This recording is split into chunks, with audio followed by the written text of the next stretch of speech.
بسم اللہ الرحمن الرحیم۔ تمام تعریفیں اللہ پاک کی ہیں جو خالق کائنات ہے، مالک ہے، رازق ہے، زندگی حیات موت کا مالک ہے۔ ہم سب اسی کے محتاج ہیں، اور یہ مہینہ حج کا چل رہا ہے۔ اللہ تبارک و تعالیٰ جو لوگ حج پہ گئے ہوئے ہیں ان کا حج قبول فرمائے،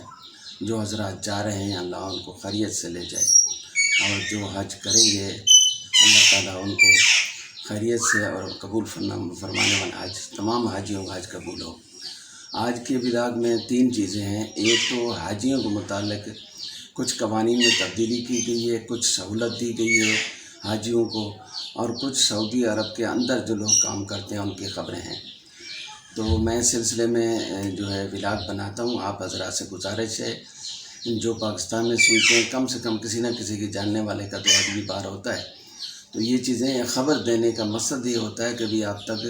حقیقت اور جو مشکلات باہر جانے والوں کے لیے ہیں وہ پہنچ سکے۔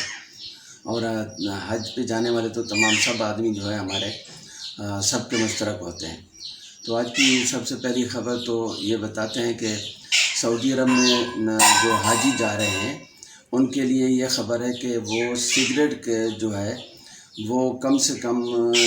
12 ڈبیاں لے جا سکتے ہیں، اس سے زیادہ نہیں جا سکتے۔ اگر لے گئے 200 سگریٹ سے اوپر پکڑی گئی تو 24 سے 25 ہزار ریال جرمانہ ہوگا، جو حال ہی میں ایک انڈین آدمی کو سگریٹ اور بیڑی لے جانے پہ جرمانہ ہوا ہے۔ تو میں پہلے بھی ولاگ میں کہہ چکا ہوں کہ بھی سگریٹ اور پان وغیرہ اور یہ تمباکو نوشی جو ہے منع تو نہیں ہے، لیکن جرمانے بہت طرح کے، خرید و فروخت کے لیے کوئی نہ لے جائے، اور بہتر کہ احتیاط کریں، کم سے کم لے جائیں جو اپنی ضرورت ہو، کم سے کم 12 ڈبیاں، 13، 14، 15 بس اس سے زیادہ نہ لے جائیں جو 200 سگریٹ سے کم ہو۔ یہ ایک خبر تھی۔ دوسری بات یہ ہے کہ حاجیوں کو وہاں سگریٹ بیچنے پہ منع ہے، جو یہاں لے جا کے وہاں بیچتے ہیں وہ بھی منع ہے، اور سگریٹ حرم کے حدود میں پینا بھی منع ہے، حرم کے باہر جہاں رہائش ہے وہاں سگریٹ پی سکتے ہیں۔ اور دوسری بات جو ہے حاجیوں کی کے متعلق کہ حاجیوں کو تمام سہولتوں کے لیے تمام وزارتوں ہدایت دی گئی ہیں، اور ان کے جو جب حاجی حج سے فارغ ہو جائیں گے تو ان کے لیے ایک نیا قانون پاس کیا گیا ہے کہ حاجی جب آتے ہیں اور جب جاتے ہیں تو بہت سا سامان ہوتا ہے، تو حاجی بیچارے ایئرپورٹ پہ تنگ ہوتے ہیں، تو اس کے لیے ایک قانون میں ترمیم کر دی گئی ہے کہ اب حاجی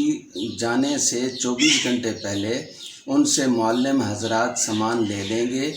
اور جس مکے میں ہیں یا مدینے میں ہیں وہاں سے سامان لے جا کے ایئرپورٹ پہ ان کا سامان بکنگ کر دیا جائے گا،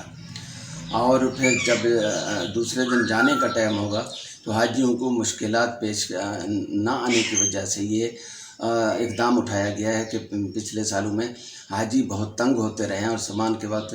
بہت سے عمر رسیدہ لوگ ہوتے ہیں اور سامان تو بہت خریدتے ہیں،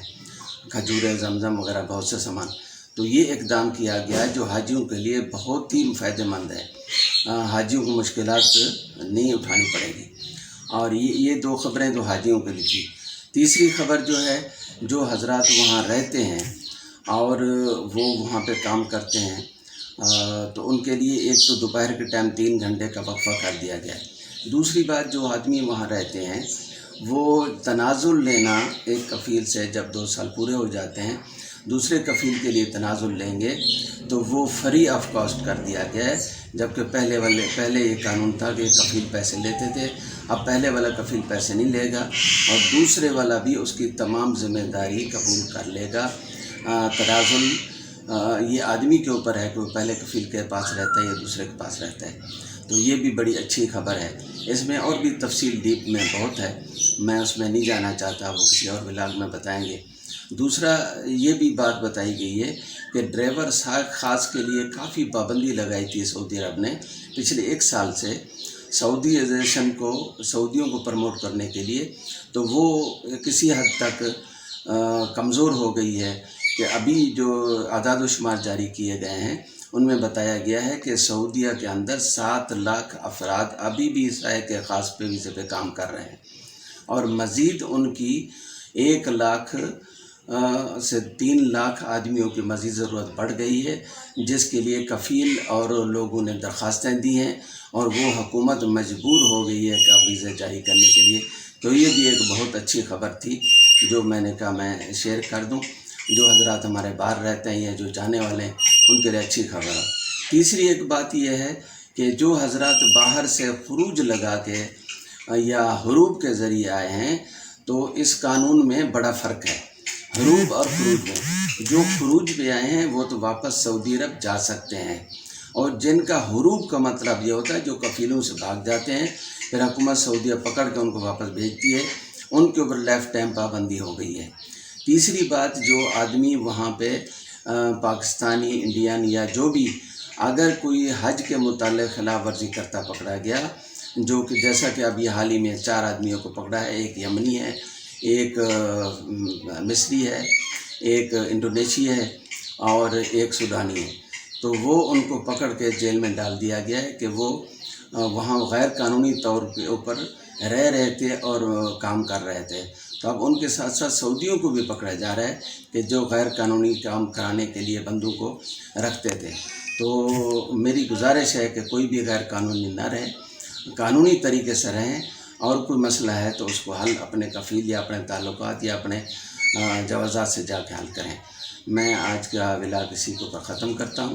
دعا کرتا ہوں اللہ تعالیٰ تمام حاجیوں کا حج قبول فرمائے، اور ہماری یہ چھوٹی سی کوشش اللہ قبول فرمائے، اور حاجیوں کے حق میں اگر کسی کا بھلا ہو جائے تو ہماری آخرت سمجھ جائے گی۔ جزاک اللہ۔ السلام علیکم ورحمۃ اللہ وبرکاتہ۔